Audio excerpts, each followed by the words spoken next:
So the value of Z1 becomes plus I.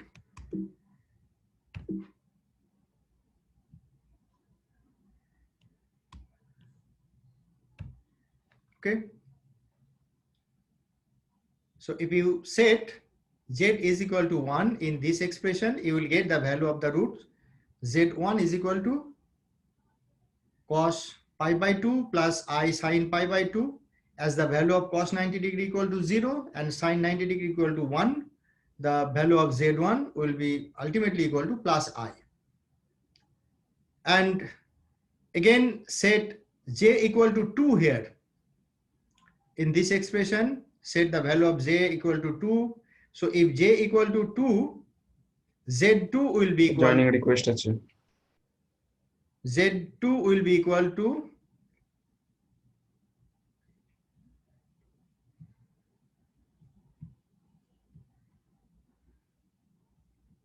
e to the power pi I, that will be equal to cos pi plus I sin pi. And its value, what will be the value of this? Cos pi, cos 180 degree. We have got cos 0 is equal to 1. So what is the -1. value of cos 180? It will be -1. And sin 0 is 0. So sin pi will also be 0. So at J is equal to 2, the value of Z2 will be equal to -1.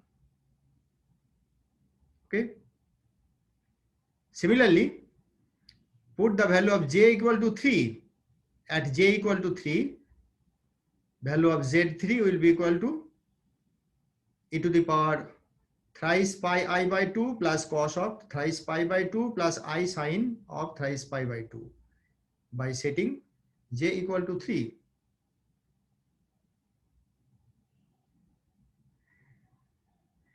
Now try to understand what would be the value of Z3 now.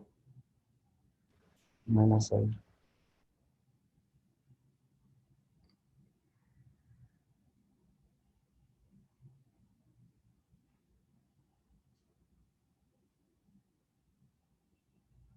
Value of Z3 is equal to cos of thrice pi by 2 plus I into sine of thrice pi by 2. So how to get its value?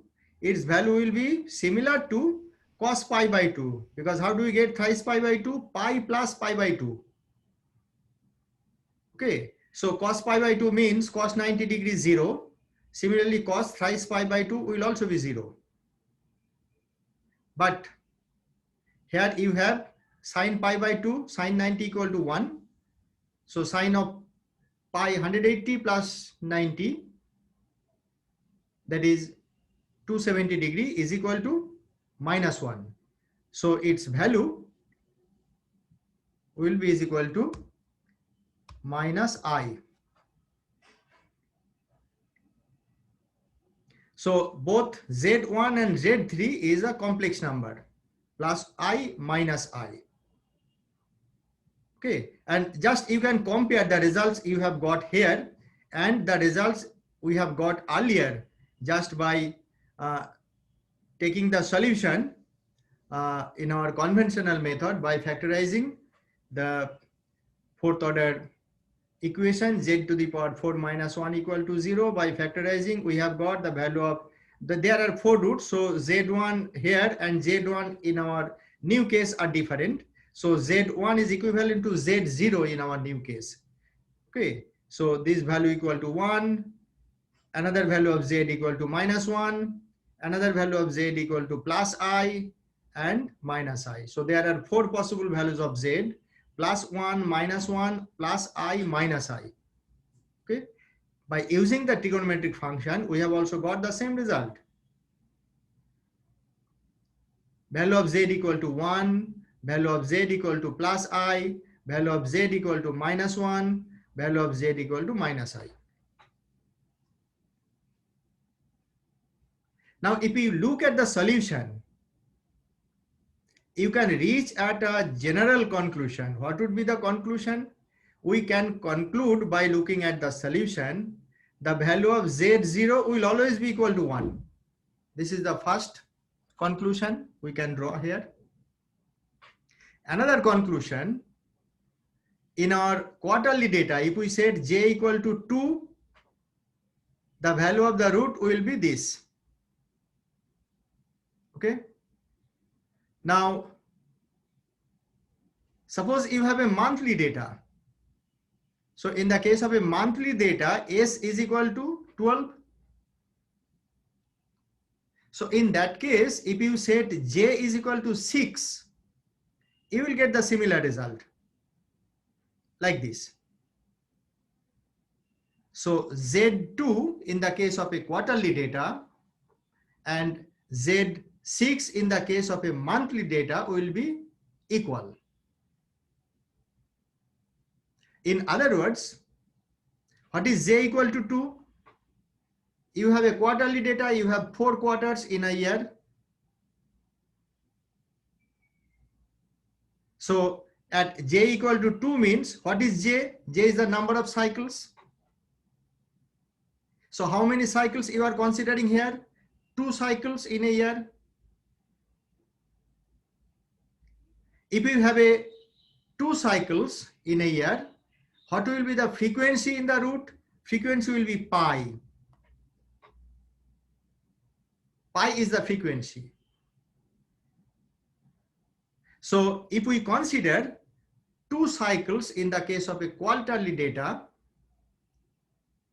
so just think about second quarter means at the midpoint of the whole range within a year. So if we consider the middle point, that is, if you have a seasonal frequency S, so at S by 2, S by 2 means 4 by 2, that is Z2, 12 by 6, that is Z2. So Z2 you will get, sorry, Z6 in that case. In the case of a monthly data, you have Z6 putting j equal to 6. So at j equal to 6 in the case of a monthly data and j equal to 2 in the case of a quarterly data, in both cases you have a midpoint on the whole cycles in a year. So as quarterly data, there are 4 cycles. Within a 4 cycles, we are considering 2 cycles. Okay, so at 2 cycles, you have the value of the root equal to -1. In the case of a monthly data, if you have 6 cycles, so if you have 6 cycles, so how many number of cycles is 6? So how many times per cycle do you have in that case? 2 months a cycle. Have you got my point?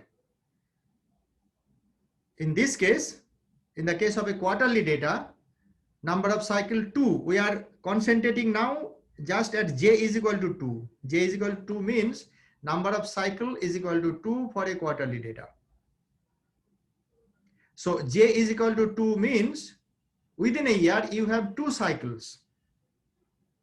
So per cycle you have 2 quarters. One cycle contains 2 quarters. Similarly, in the case of a monthly data, if you set j is equal to 6, j equal to 6 means you are considering 6 cycles in a year. So if you are considering 6 cycles in a year, that means per cycle you are considering 2 months. Okay, so 6 cycles in the monthly data, 2 cycles in the quarterly data, all provide the same position as far as the cyclical component within a year is concerned. Try to understand this point. At j equal to 2, we have a middle point. in the case of a quarterly data. At j is equal to 6, we have a middle point in the case of a monthly data. And in that case, the value of the root will be equal to -1. So in the case of a quarterly data, if you have Z2 is equal to -1. In the case of a monthly data, you will get Z6 is equal to -1. Okay.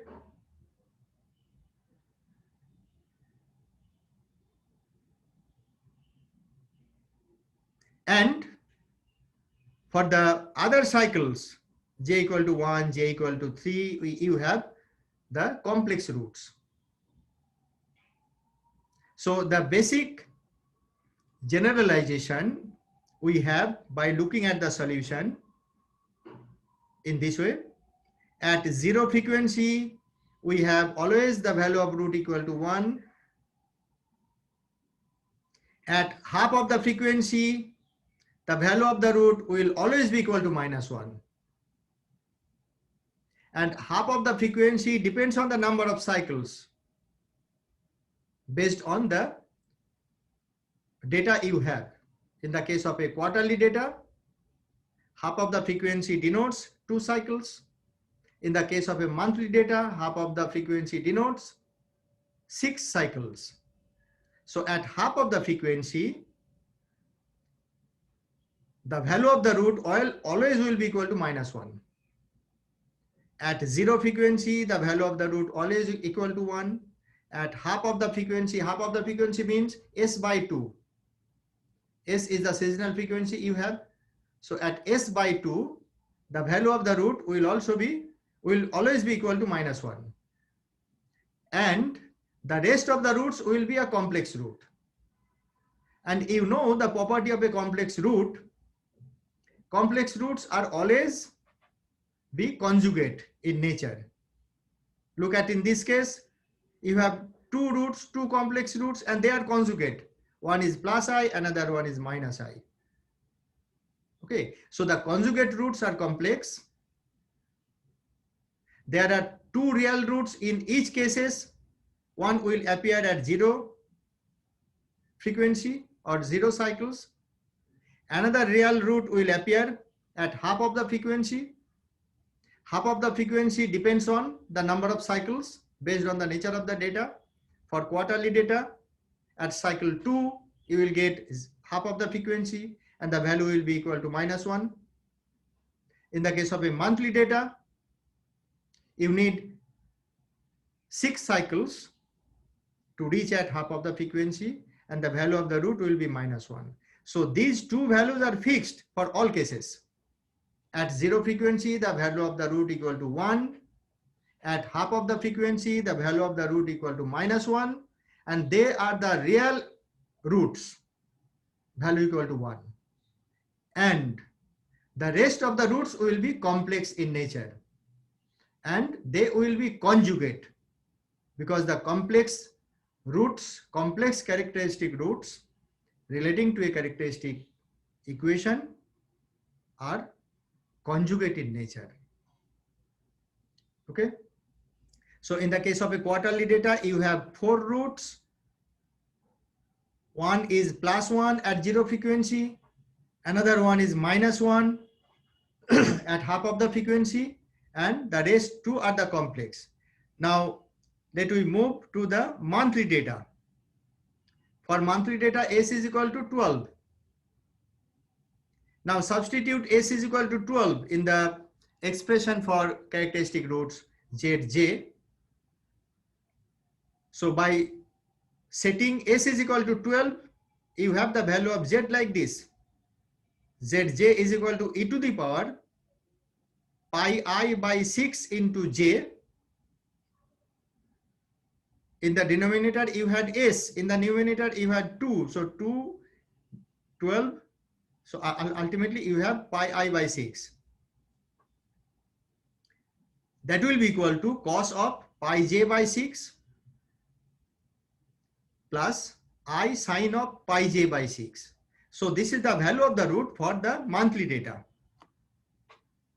How many roots you will get? 12. And these 12 roots correspond to the cycle j equal to 0, 1, 2 up to 11. Okay. Now let we look at the possible values of the roots. In this case, you have 12 characteristic roots. Now by following the above rule again, set j equal to 0 here. At j equal to 0, the value of zj equal to 1. So at j is equal to 0, you have a frequency 0. What is the frequency in this case? Pi j by 6. So pi j by 6 is the frequency. After setting j equal to 0, frequency will be 0. So at 0 frequency or at 0 cycle, the value of the root will be equal to 1. And it is equivalent to the unit root as we have in our annual time series.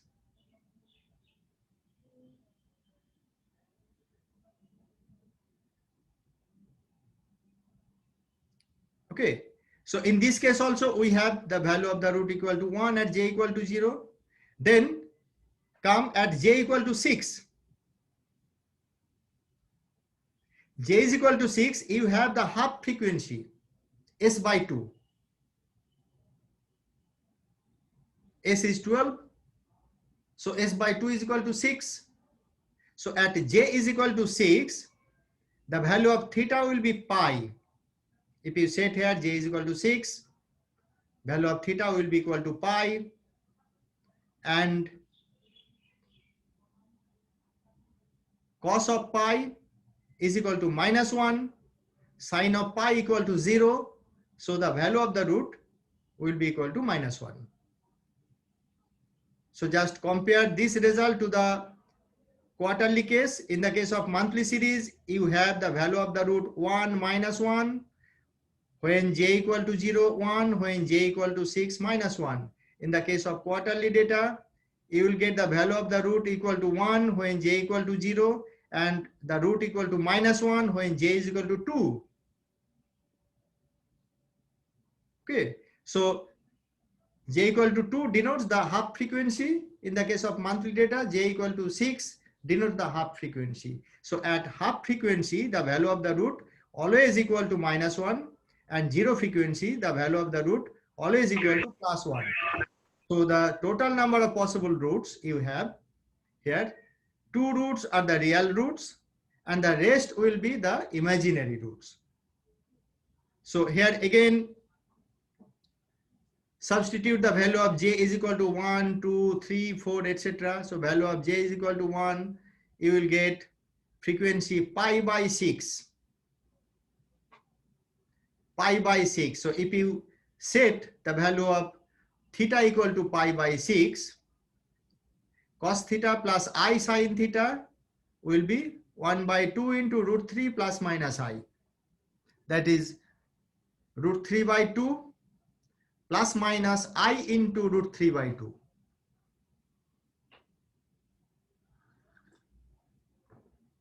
What is pi by 6? Pi by 6 means 30 degree. What will be the value of cos 30 degree? Root 3 by 2. What is the value of sin 30 degree? It is also root 3 by 2. So at I is equal to 1, the frequency will be pi by 6 and the value of the root will be half into root 3 plus I, not minus. At value j equal to 1, it becomes plus. But what we have shown here plus minus, because you will get the similar result with minus sign when j is equal to 7. So if j is equal to 7, the frequency becomes 7 pi by 6. I am not writing here. Just at j is equal to 7, you can write here frequency will be 7 pi by 6. So at theta 7 pi by 6 you will get the same value but with negative sign here. Then j is equal to 2. If you set here j is equal to 2, it becomes pi by 3.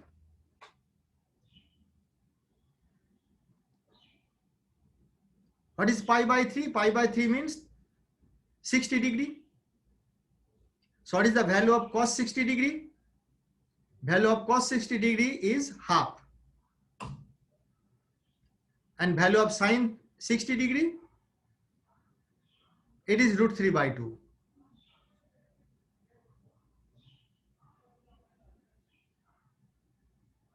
So at j is equal to 2, the frequency theta will be pi by 3. And in that case, the value of the root will be 1 by 2 into 1 plus root 3i. Similar result you will get by substituting j is equal to 9 here.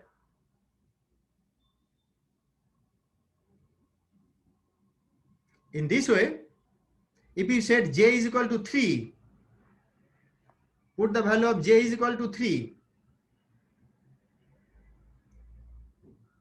If j is equal to 3,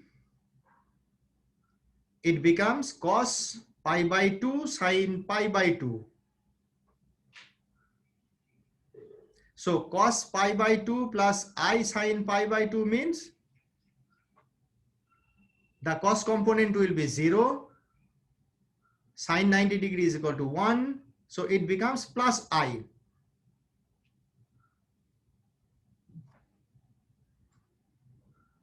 Again for j is equal to 11, you will get the same result, minus I. So in this way, for different value of j, you can calculate. I have written here the frequency only corresponding to the value of j equal to 1 here, value of j is equal to 2 here, value of j is equal to 3 here. You can write in addition the value of the frequency for j is equal to 7, j is equal to 9, j is equal to 11, j is equal to 8, and j is equal to 10. In this table, I have written here only the frequency corresponding to the first value of z, j equal to 1, j equal to 2, j equal to 3, j equal to 4, j equal to 5. So number of frequencies will be equal to the number of cycles. That will be equal to the number of roots. So how many roots you have in this case? 12 roots. Out of 12 roots, 2 are the real roots and these 10 roots are the complex roots.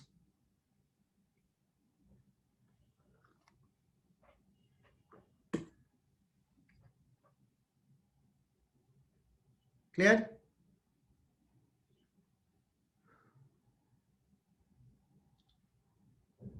Clear up to this point?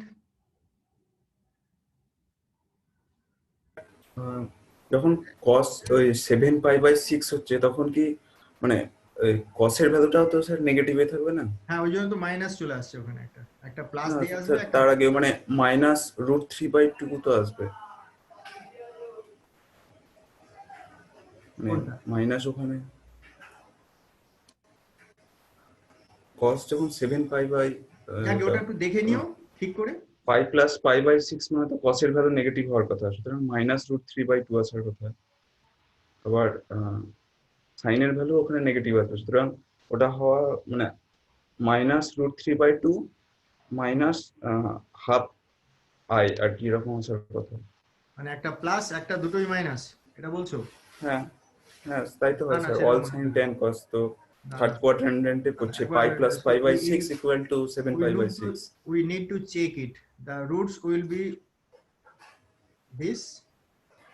এবার এটা হতে পারে আমি তাড়াহুড়ো করে করেছি, তো এখন এই ভ্যালুগুলো একটু চেক করতে হবে কোনটার জন্য এটা আসছে, 7 না 9 কোনটার ক্ষেত্রে। So we need to check, ওটা একটু চেক করে নিও বাড়িতে। এই ভ্যালুগুলো ঠিকই থাকবে, i is equal j is equal to 1 2 3 4 5 এইগুলোর জন্য আমি ক্যালকুলেট করেছি এইগুলো। এবারে ইকুইভ্যালেন্ট করতে গিয়ে তাড়াহুড়ো করতে গিয়ে এটা উল্টো পাল্টা হতে পারে, এই জায়গাটা একটু চেক করে নেবে। এখানে 7 বা 9 জাস্ট ইন্টারচেঞ্জ হতে পারে। জায়গাগুলো, ঠিক আছে? পরের যে সাইকেলগুলোর পজিশন চেঞ্জ হতে পারে এই টেবিলে, সেটা একটু চেক করে আমাকে বলো, আমিও দেখবো, ঠিক আছে? কারণ আমি এই ভ্যালুগুলো চেক করে বসাইনি, জাস্ট ওই একটা আইডিয়া করে বসিয়েছি তাড়াহুড়ো করে। So there may be different results.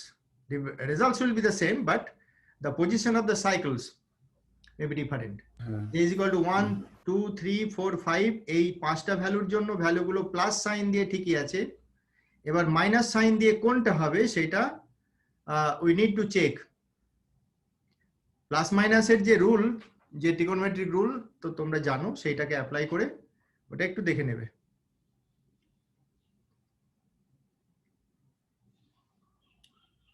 So on the basis of these concepts, now let we move into testing for seasonal unit roots.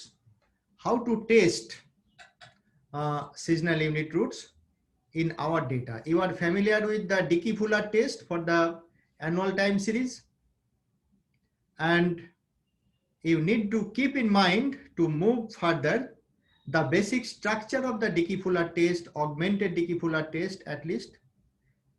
This is because the further development in the unit root test literature all are based on the Dickey-Fuller, augmented Dickey-Fuller kind of framework. So in all cases, we need to keep in mind the basic structure of the Dickey-Fuller or augmented Dickey-Fuller test as you are familiar with for annual time series data.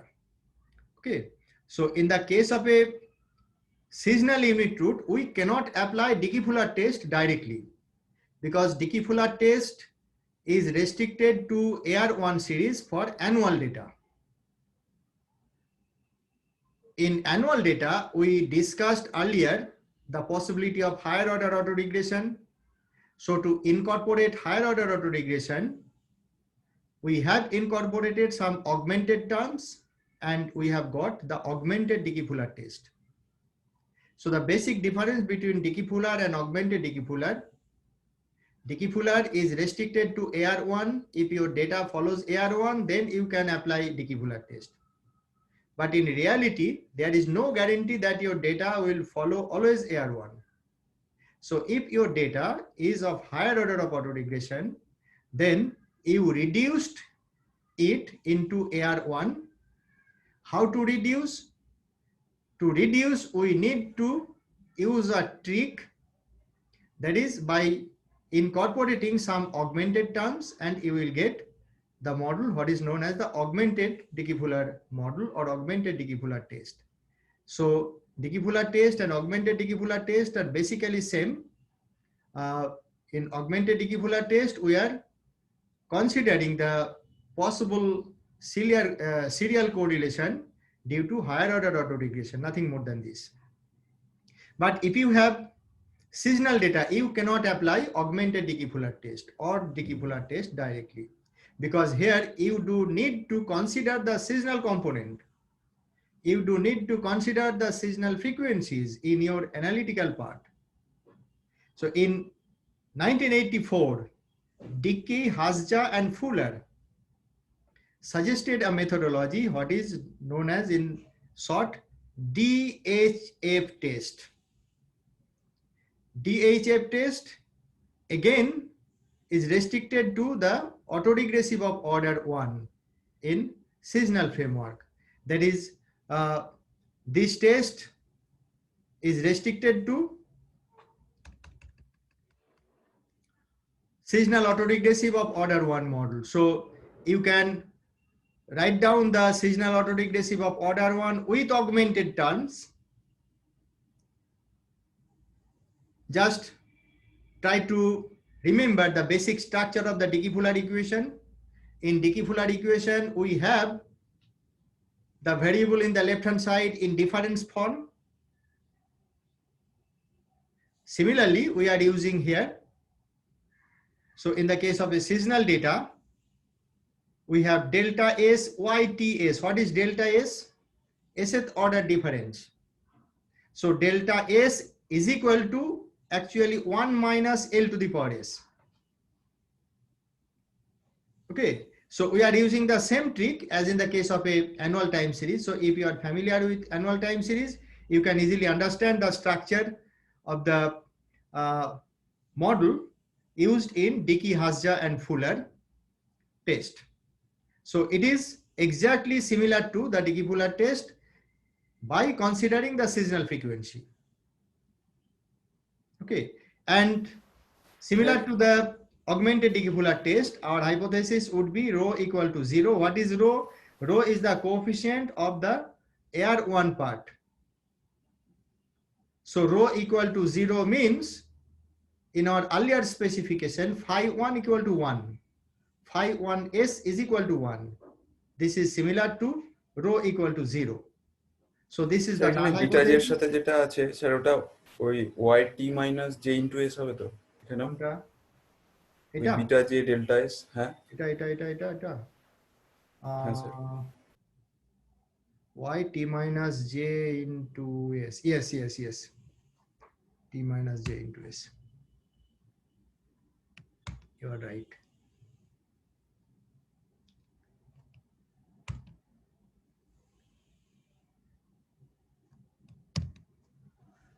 Yes, this one.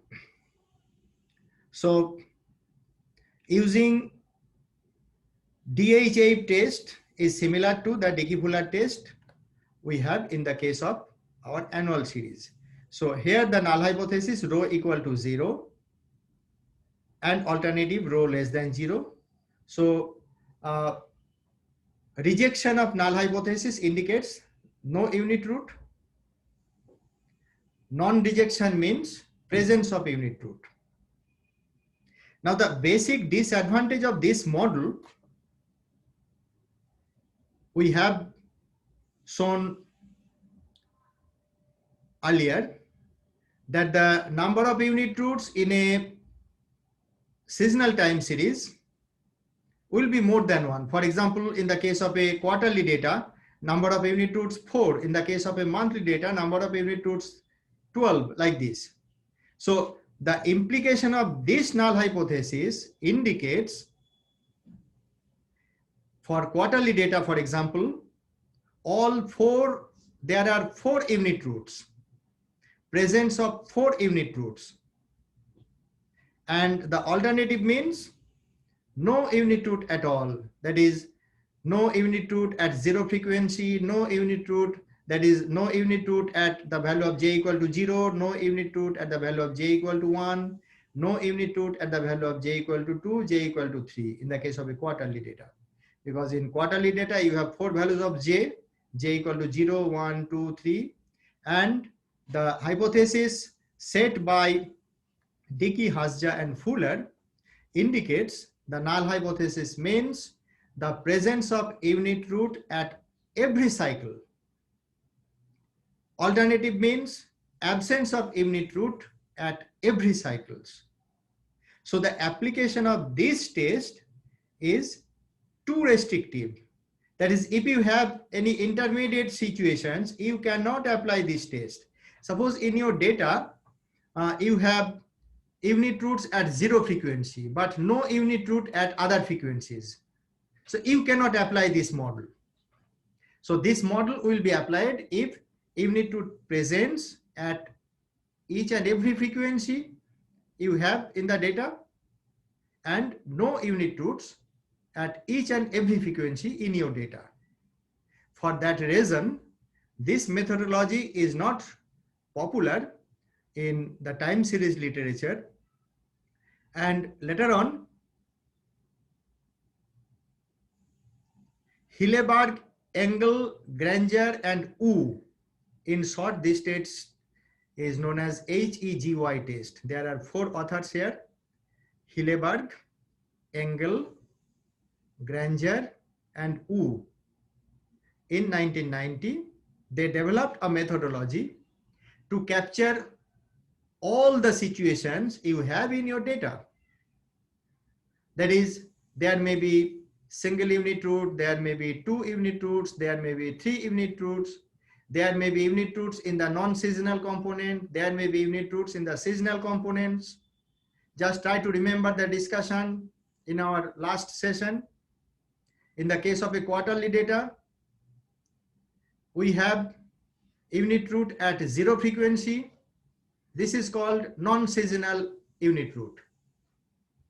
And the characteristic roots for other frequencies are relating to the seasonal. So in the case of a quarterly data, you have 1 non-seasonal root, 3 seasonal roots. Similarly, in the case of a monthly data, you have 1 non-seasonal roots and 11 seasonal roots, like this. Okay, so if we apply HEGY test, we can capture whether a series contains unit root only in the non-seasonal part or only in the seasonal part. Within the seasonal part, there are different possibilities. In the case of a quarterly data, there are 3 possibilities in the seasonal part as well, depending on the number of cycles you are considering. In the case of a monthly data, there are 11 possibilities within the seasonal unit root. So there are a lot of possibilities when we try to test unit roots in the case of a seasonal data. So all possibilities will be captured in this methodology. That's why till now, this methodology is very much popular in testing unit root for seasonal time series. And this methodology was developed in 1990, and later on there are some development, there are some extensions of this methodology, but the basic structure is the same till now. For example, we will consider here another extension by Del Barrio, Castro, Osborne and Taylor. They extended the HEGY methodology in a paper in 2012. Actually, the HEGY method was developed. Helleberg, Engel, Granger and Wu originally devised this method for the quarterly time series. So if you go through the article by Helleberg et al. In 1990, you can find out the methods, the steps appropriate for the quarterly data only. So if you have higher frequency, if you have a monthly data, if you have a daily frequency data, you cannot apply the steps developed in Helleberg et al. In 1990. So in that case, you have to modify the basic methodology. If you are interested, I can send the original article by Helleberg et al. And as well as the extensions we are using in our class. So in reality, all data may not be quarterly. You have quarterly data, you may have monthly data, even you may have daily frequency data. So in that case, how to take care of the situations, we need to know the further development based on HEGY test. But basically, this test is HEGY. The basic framework remains the same. You need to modify the specification of the model. You have to estimate before testing depending on the frequency of the data you have, that is the seasonal frequency. In the case of a monthly data, the specification of the equation you need to estimate will be different from the specification for the quarterly data, like this. But the basic structure is the same. So let we try to understand the steps used in HEGY method in the case of quarterly data and in the case of monthly data. So to take care of the monthly data, we need to consider the structure extended by Del Barrio et al. In a paper in 2012. And we apply this test with data I have provided to you with the software Stata. And in the last class, in the last day, I requested you to collect the software. Most of you have, I know, but if someone have not access to this software you can collect easily from the others, from your friends. And so you need to be ready how to apply this test, because if you go through the analytical literature, we are considering here, we are discussing unit roots in seasonal time series in a very simple manner. We are considering, at least in analytical part, just by taking AR1 case only. The series follows autoregressive of order 1, but maybe of different frequency, quarterly and monthly, whatever may be. If you have higher order autoregression, AR2, AR3, AR4, etc., in that case, the expression will be too much difficult, and it cannot be understandable easily in a straightforward way, as we can understand the steps how to get the value of the roots in the case of AR1, because in the case of AR1, basically you have a linear equation, but when we consider the frequency of the season, ultimately linearity restriction is violated and it becomes a nonlinear equation. In the case of quarterly, it becomes a polynomial of order 4. In the case of monthly, it is a polynomial of order 12, like this. So this is the simple form. So we are discussing the simple form AR1, and in the case of AR1, you have a lot of possibilities. For monthly data, you have 12 types of unit roots. In the case of quarterly data, you have 4 types of unit root. Among 4 types, 1 is the non-seasonal, 3 are the seasonals. Among 12 unit roots for monthly data, 1 is non-seasonal, 11 are the seasonal unit roots. So it is not possible to calculate the test statistics manually. So without any software, you cannot manage to carry out the unit root test, not only in the seasonal time series, but in annual time series as well.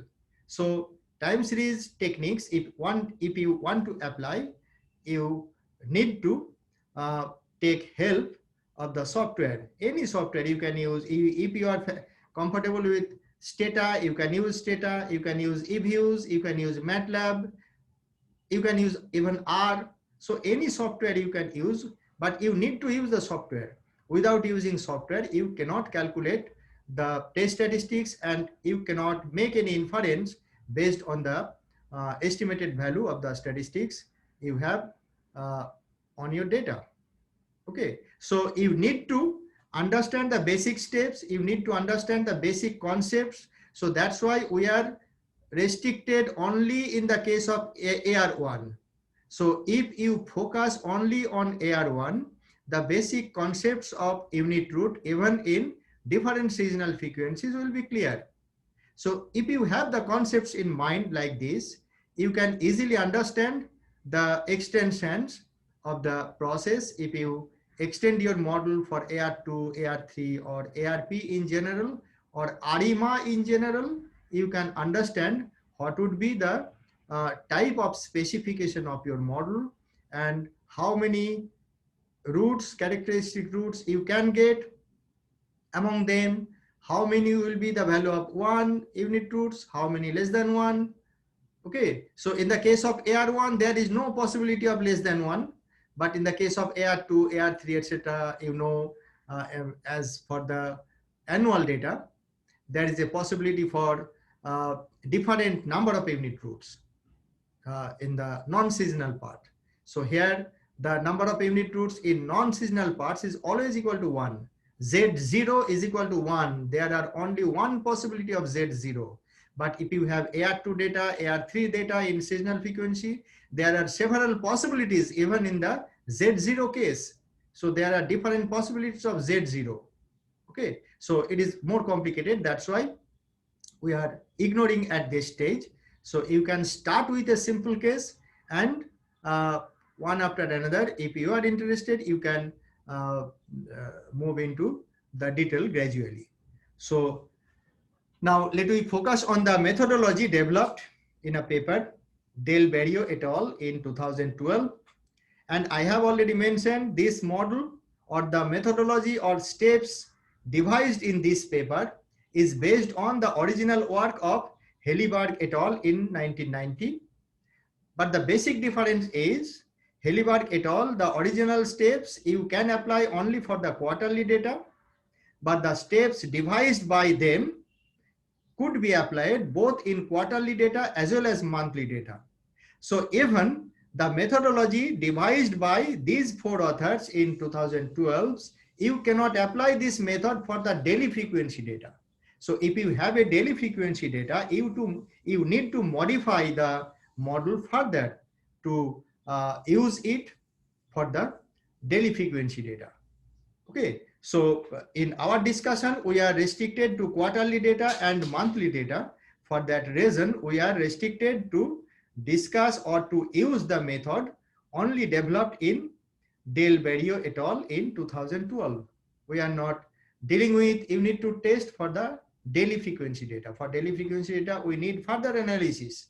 Okay, that's why we stop to analyze the case of daily frequency. If you are interested, after going through this literature, after having the basic concepts based on the quarterly and monthly data, you can extend yourself the case for the daily frequency, how to take care of the daily data.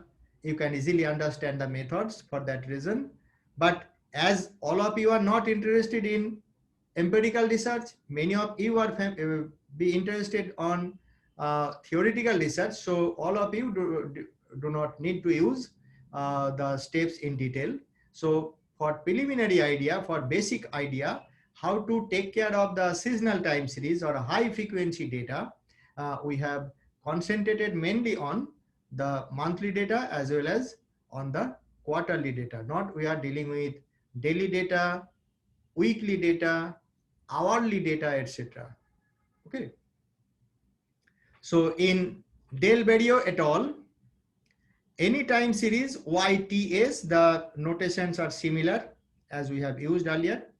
YTS, value of Y in time point T with seasonal frequency S, is equal to mu TS plus XTS. What is mu TS, XTS?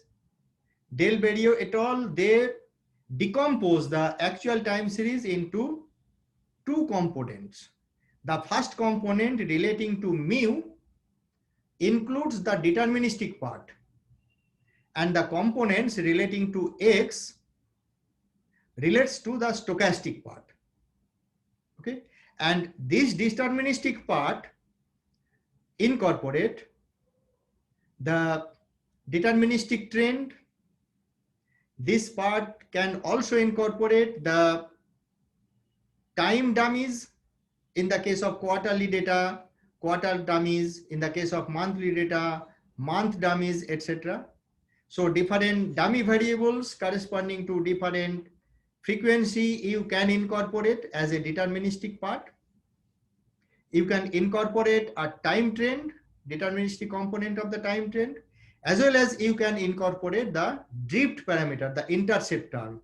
So mu here includes, so if you want to write it in expanded form, what is mu or what is mu TS, mu in scalar form is equal to, you can write it down, I am dictating it, I have not written here, so you can write it down to make the concept clear.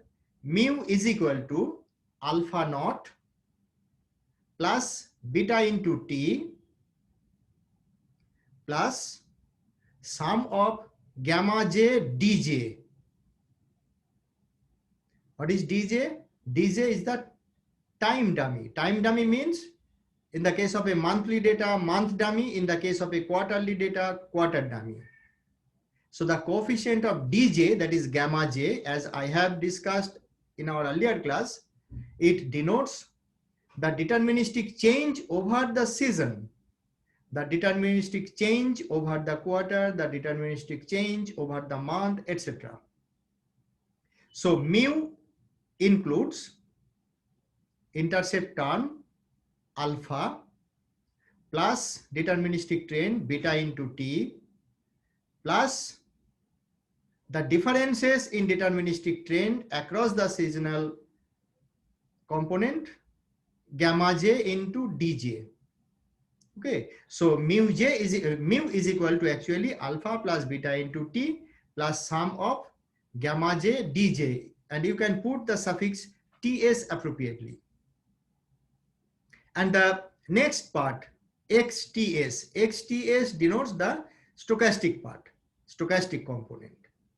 So we can express the stochastic component in this way. Alpha s, earlier we have used the symbol phi. So instead of phi, let we use another symbol alpha, because we are expressing the stochastic part in somehow different way in terms of the error component. Okay, so alpha s of L xts is equal to uts. U is the white noise error, and alpha sl is a polynomial of order s in the lag operator L. And as usual, for quarterly data s equal to 4, for monthly data s is equal to 12. So for quarterly data you have 4th order polynomial. For the monthly data you have 12th order polynomial. And if you set the polynomial equal to 0, you get the inverse characteristic equation. Just try to connect our earlier discussion, the inverse characteristic equation relating to AR1. So here, when we consider alpha s of L in terms of a polynomial, so we have extended our model beyond AR1. Okay. So alpha SL in expanded form looks like this: 1 minus alpha 1L minus alpha 2L square minus up to alpha SL to the power S. In our earlier notation, we have used phi 1S, phi 2S, etc. in this way.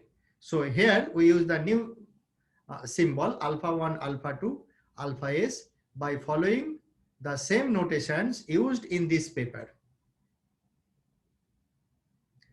Now, you can express this polynomial alpha s of L, that is equal to actually 1 minus alpha 1L, alpha 2L square, etc. Again, by using the numerical analysis, you can express this polynomial into this form.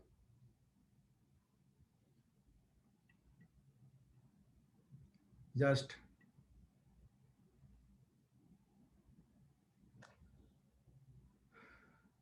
try to understand the structure of the form. Alpha s of L is equal to 1 minus alpha naught L into 1 minus alpha s by 2L into pi. Capital pi denotes the multiplication. J is equal to 1 to S star. We have defined S star here.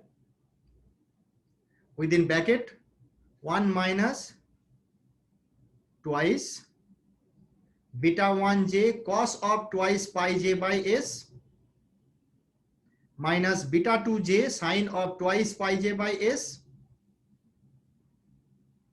second bracket close, into L, plus within first bracket beta 1 square j plus beta 2 square j into L square. Here you have to take multiplication up to S star. What is S star? S star is defined as S by 2 minus 1.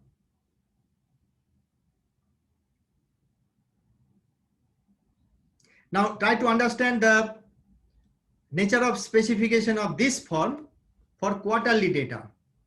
For quarterly data, S is equal to 4. So if S is equal to 4, put 4 instead of S everywhere. So alpha 4L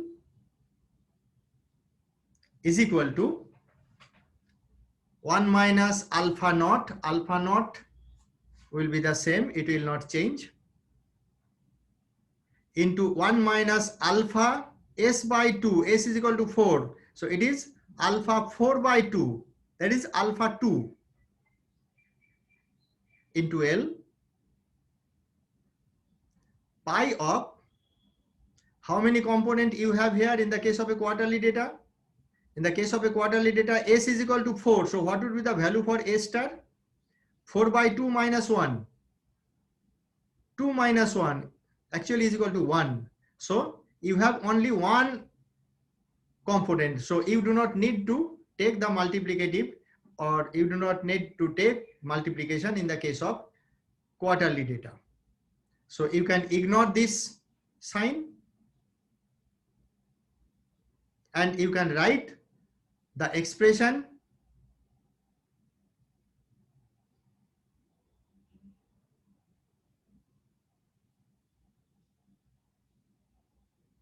one minus 2 into beta 1j cos of twice pi j by 4 minus beta 2j sine of twice pi j by 4 in this way. Now let us try to understand the interpretation of the coefficients used in this expression. First one is alpha naught.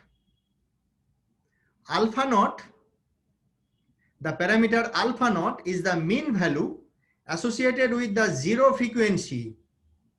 We are familiar with zero frequency.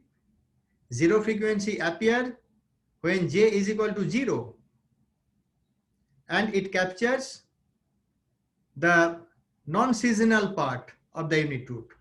So the coefficient alpha naught captures the unit root in non-seasonal component. Then alpha s by 2. Alpha s by 2, the coefficient at the half of the frequency. S by 2, half of the frequency. So if you try to remember our theoretical analysis, in presence of unit root, alpha naught always equal to 1. And alpha s by 2 always equal to minus 1.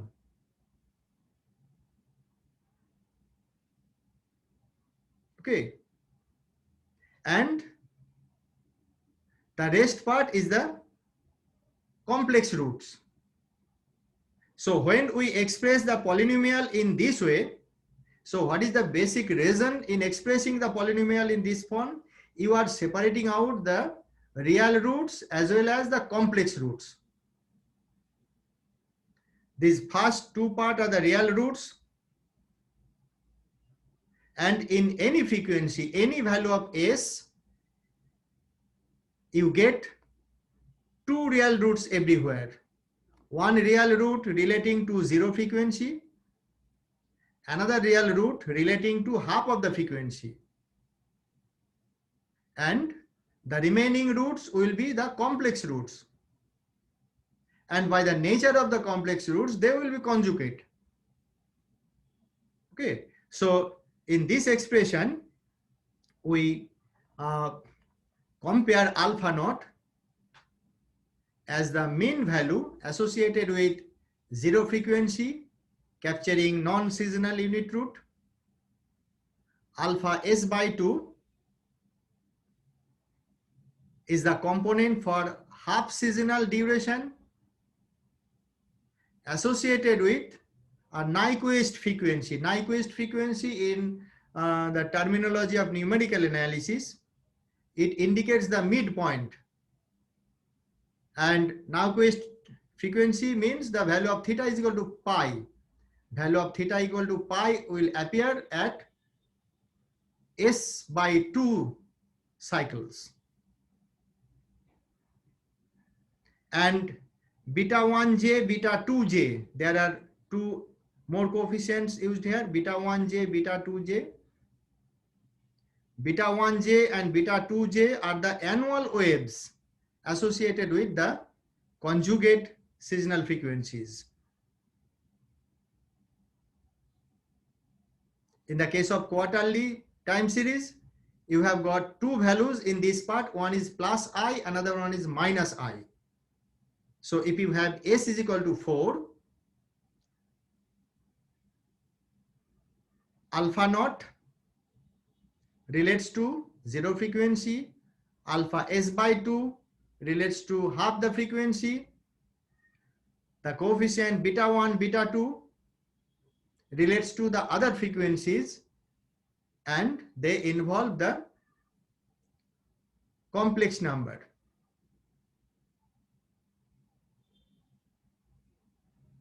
Okay.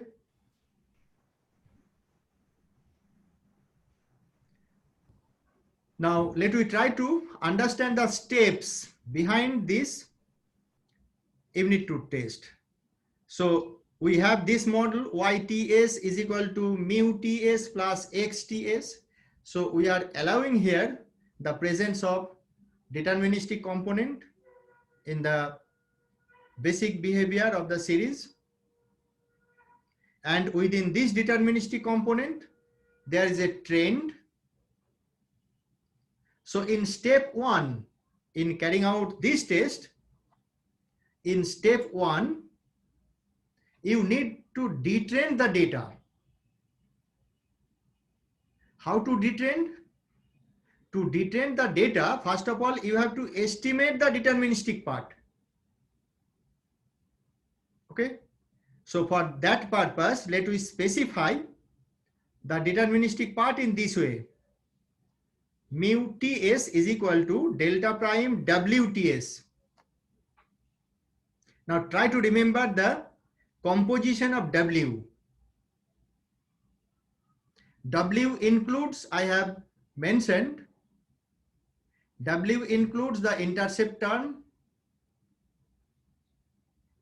the trend, deterministic trend, time component, and the seasonal dummies. So W is a vector containing the intercept term. So as we are multiplying by the coefficient vector delta, so W includes 1 corresponding to the intercept term, then T corresponds to the trend, deterministic trend, and different values of DJ, D1, D2, D3 for quarterly data, D1, D2, D3 up to D11 for the monthly data. So W includes, the vector W includes 1, T, and different values of the dummies. Okay. And this deterministic part plays an important role in finding out the distribution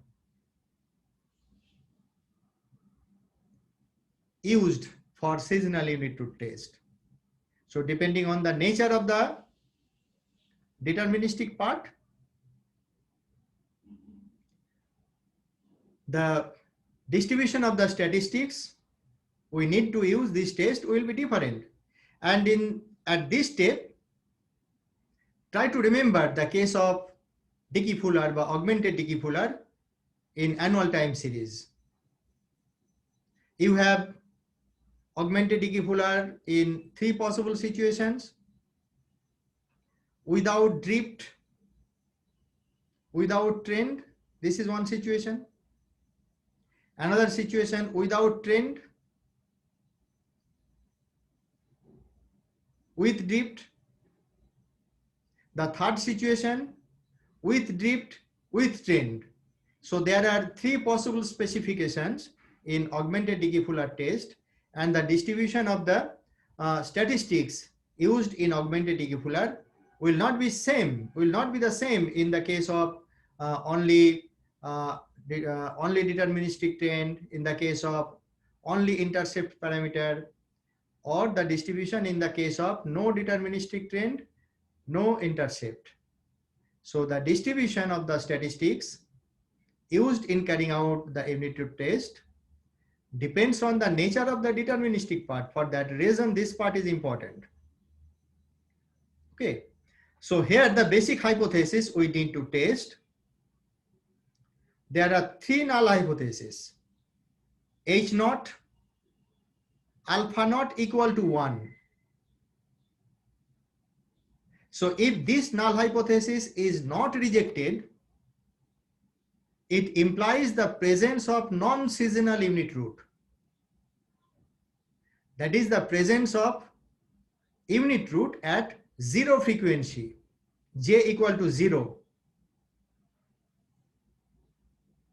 The second hypothesis, second null hypothesis, alpha s by 2 equal to 1.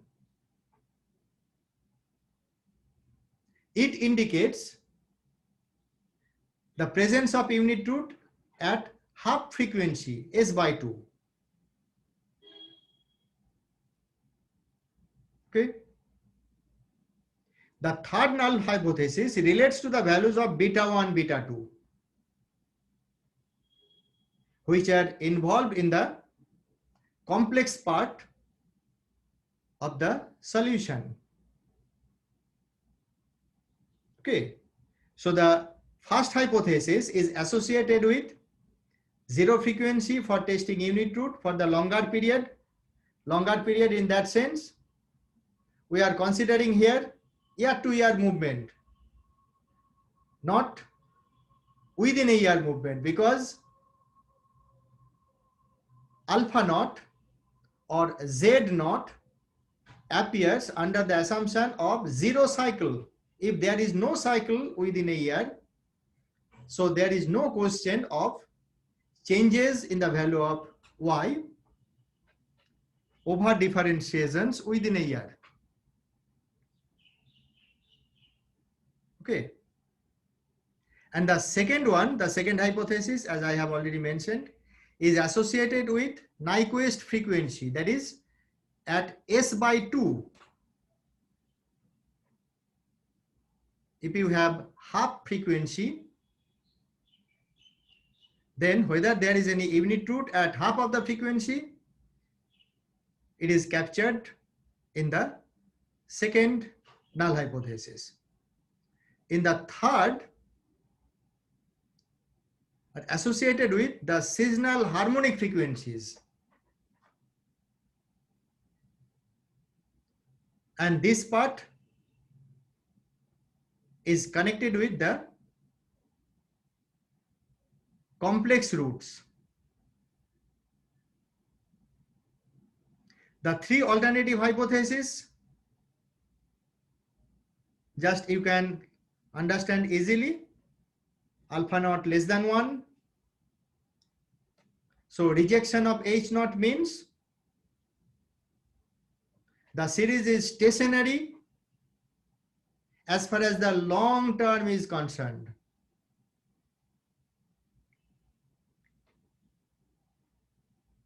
Alpha s by 2 equal to 1 if this hypothesis is rejected, that is, if this alternative is accepted, that means the series is stationary in half frequency. And acceptance of the third hypothesis implies the series is stationary at 1 cycle and cycle 3. Remember the case of quarterly series. In quarterly series, you have 4 cycles, 0, 1, 2, 3. J equal to 0, j equal to 1, j equal to 2, j equal to 3. So the first hypothesis relates to j equal to 0. The second hypothesis relates to j equal to 2. The third hypothesis relates to j equal to 1 and 3. So you have several possibilities even in presence of unit root. So in the case of an annual time series, you can interpret the presence of unit root in a comparatively easy manner. We have defined unit root earlier to have some basic concept. Unit root is similar to the stochastic trend. So if unit root presents in a series, in an annual series, That means the annual series exhibits stochastic trend, just like this. But in the case of a seasonal time series, there are different possibilities of unit root. So there are different possibilities of stochastic trend. At j equal to 0, the type of stochastic trend is similar to the stochastic trend in the case of annual time series. At j equal to 2, we are considering the half of the frequency at the midpoint of the cycle. So at the midpoint, how the values of the variable moves over time in terms of trend is captured here. The third hypothesis concerns with the cycles 1 and 3 in the case of a quarterly data. So in the case of a quarterly data, you have 4 possibilities as far as the type of stochastic trend is concerned. And within 4 possibilities, your data may contain all kind of unit roots at 0 frequency, unit root at half of the frequency, unit root at other frequencies, or different combination of the 4. Your data may contain unit root at 0 frequency, but no unit root at other frequencies. So in this case, stochastic trend presents if we consider the long run movement of the series. But as far as the seasonal variation is concerned, there is no unit root, or there is no seasonal, there is no stochastic trend. Okay. If stochastic trend presents in the seasonal components, in that case also there are different possibilities. Whether we are considering at the midpoint of the season, you have alpha s by 2, or the other locations in the series. In other locations, the nature of the roots will be complex. So in this way, the analysis will be complicated. Analysis will be detailed. How your series, how your data, how your variable varies over time in terms of trend, in terms of stochastic trend, in terms of deterministic trend. So deterministic trend, there is no change as in the case of annual series or the seasonal series, but you have different possibilities in the case of seasonal series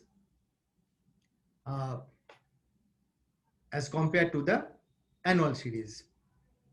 Okay, so what I have told earlier, how to proceed the steps. There are 2 steps in this methodology. First step is to estimate the trend, estimate the deterministic component. That is, estimate mu ts is equal to delta prime wts. We can estimate this equation first. So you can estimate this deterministic component either by applying ordinary least square or by applying generalized least square. Helleberg, in their original work, they applied OLS in finding out the deterministic component. But later on, some scholars like Taylor et al. In 2007, they used GLS, generalized least square, to estimate the deterministic component. So after estimating the deterministic component, you have got this part, delta hat prime WTS. This is the estimated value of the deterministic part. So if you take a deviation from the actual value, you will get what is known as the detrending value. So we are eliminating the trend. We are eliminating the deterministic component from the original series. So after eliminating the deterministic component, you have got what is known as the detrending series. So y tilde ts obtained by taking the difference between the actual value of y from the estimated value of the deterministic part, you have the detrended series. So in the detrended series, you are eliminating the deterministic trend actually. So after eliminating the deterministic trend, then use the specification as originally used in the work by Helleberg et al. The specification used in Helleberg et al. Is defined in this way, this form. This is the specification used in Helleberg et al. So in the further modification by Del Barrio, the HEGY equation will be in terms of the detrended series y tilde ts. So you have the similar kind of expression, but in terms of y tilde, the detrended series. So here there are components pi naught. Pi naught is equivalent to alpha naught in our earlier specification. Pi s by 2 is equivalent to alpha s by 2 in our earlier specification. Pi 1 is equivalent to beta 1 in our earlier case. Pi 2, beta 2. Okay. And additionally, you have incorporated here the augmented term. So here also you can change this suffix. It becomes t minus j into s. It should be t minus j within bracket, then multiply by s. So this is the augmented term, and this augmented term is incorporated to capture the possible serial correlation. Just let me a few minutes.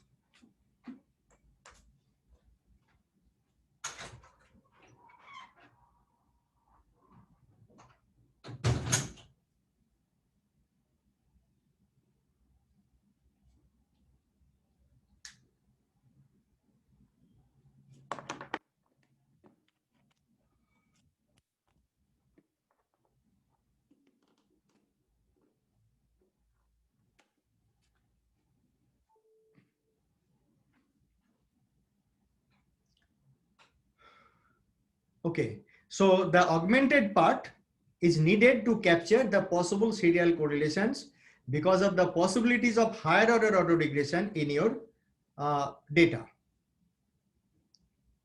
Okay. K টা কি মানে ARK? K is the order of autoregression. তাহলে সেটা K minus 1 হওয়ার কথা না, মানে যদি AR2 হয় তখন augmented terms এই সামেশনটা K minus 1. So in this case you are assuming your model is autoregressive of order K plus 1. If you use here up to K, then your original model was autoregressive of order K plus 1. Yes, you are right. The augmented order of augmentation will be 1 less than the order of autoregression. So when we are using K here just for simplicity, you can write here K minus 1, no problem. So if you write here K minus 1, that implies your original series or autoregressive of order K. When we use K, then it implies your original series is autoregressive of order K plus 1, just like this. So here we are allowing the series of higher order autoregression. So it is highly complicated.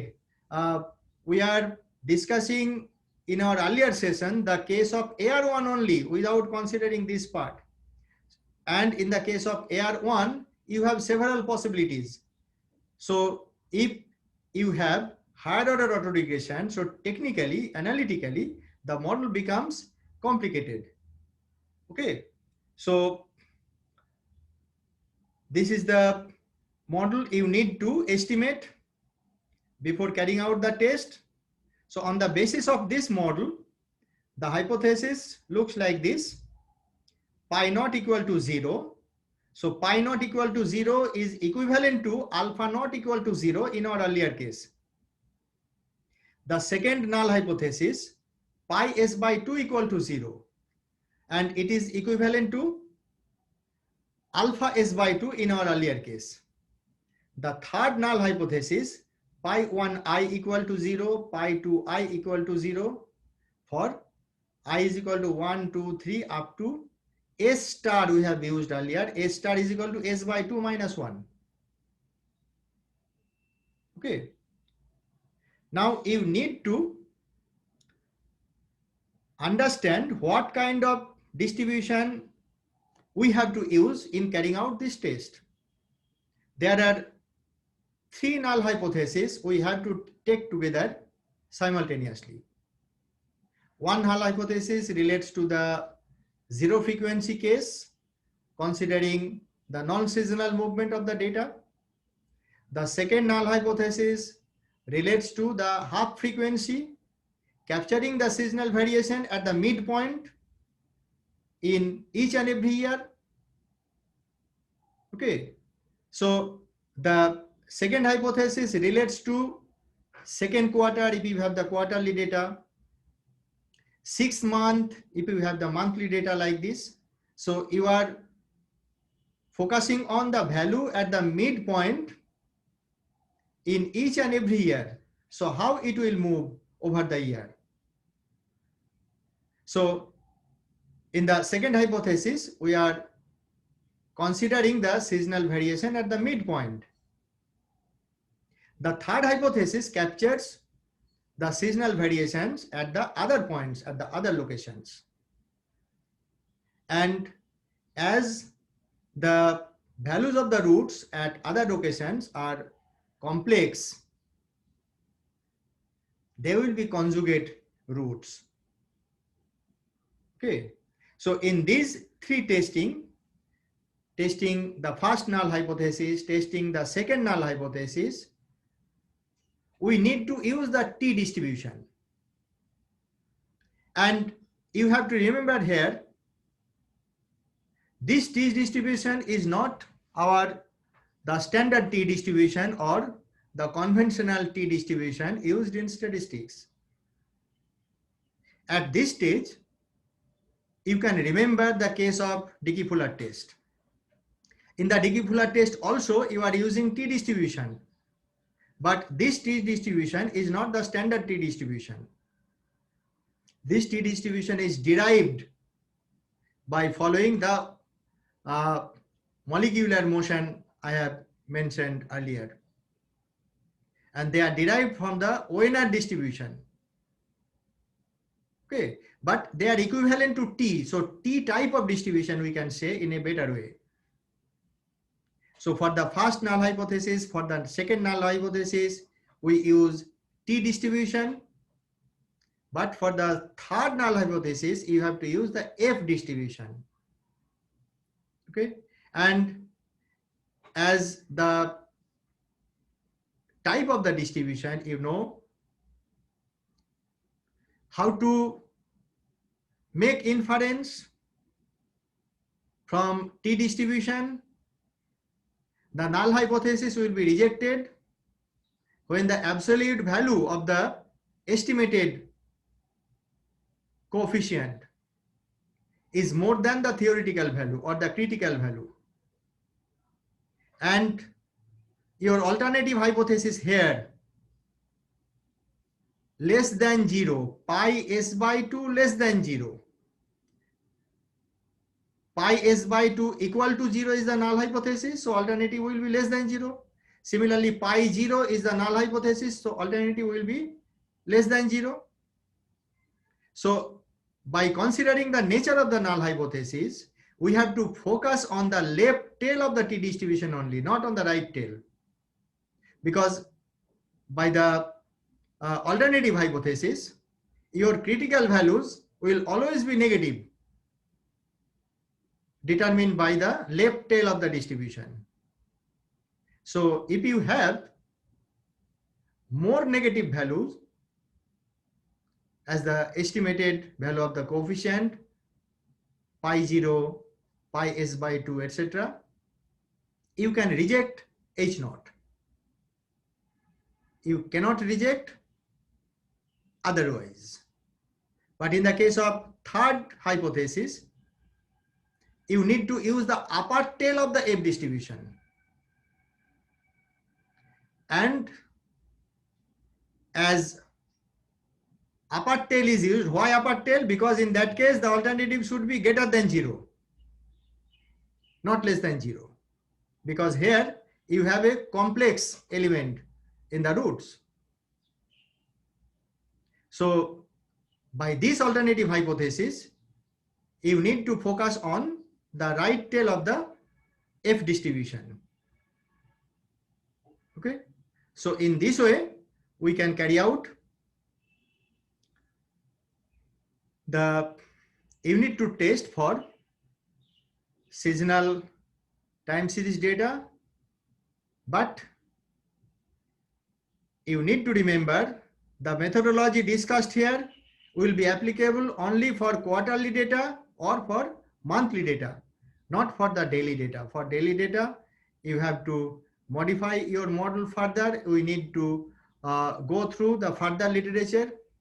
Some scholars have already developed the methodology based on HEGY, suitable for the daily data, and accordingly we can use it. Okay, but for your syllabus, for your purpose, we are concentrating here only monthly and quarterly data. If we incorporate daily frequency data, so analysis will be voluminous and it may be difficult for you, particularly for the MPhil students, because MPhil students have to face the exam, formal exam. Okay, so keeping in mind that situations, our syllabus is restricted to seasonal time series only for monthly and quarterly frequency. Okay. So against this discussion, let we look at how to apply them with data. So do you want to continue, or you need break, or you need to start the application in the next day? What is your opinion? What do you want? And next day. Why? Next day. Exhausting. না না sir আজকে আবার class আছে ওবেলা তো Okay, so next day we focus mainly on the application of seasonal time series, what we have discussed till now. So in application part, we focus mainly on two components. One is, as we have discussed, two types of seasonality. One is deterministic seasonality, another one is stochastic seasonality. So we should be concerned partly on the seasonal deterministic seasonality. Deterministic seasonality means we are capturing the seasonal variation in terms of seasonal dummies. So how we can consider seasonal dummy, how we can estimate the coefficients for seasonal dummies, and ultimately how we can de-seasonalize the data, how we can remove the seasonal variation from your data. If we want to apply our conventional method, suppose we want to apply our conventional augmented Dickey-Fuller test for unit 2, for example. So if you have monthly data, you cannot apply directly augmented Dickey-Fuller, but you can apply augmented Dickey-Fuller if you de-seasonalize your data. That is, if you eliminate the seasonal variation, seasonal components involved in your data, after that you can apply augmented Dickey-Fuller, as you are familiar with for annual time series, or other methodologies applicable for annual time series, like co-integration test, vector autoregressive model. This kind of analysis you can apply after de-seasonalizing. Okay, so de-seasonalization of the data will be meaningful only if your data actually follows deterministic seasonal variation. So if seasonal variation is stochastic and you are following deseasonalization by assuming that your data contains deterministic seasonality, then it will be wrong, and the result obtained in that case may not be meaningful.